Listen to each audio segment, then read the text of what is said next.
ইয়া আরহামার রাহিমিন, ইয়া আকরামাল আকরামিন। আল্লাহ, মনে চাইছে বিছনায় আরাম করার জন্য, না না না, আরামের ঘুমকে হারাম করে, শীতকে উপেক্ষা করে শুধুমাত্র কেবলমাত্র আল্লাহ তোমার কাছে তাওবা করার জন্য বসে রইলাম।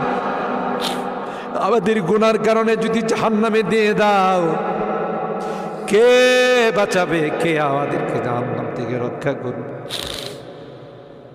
ও মালিক, কিয়ামতের কঠিন ময়দানে আমাদেরকে তুমি গুনাহগার বলে ডাক দিও না।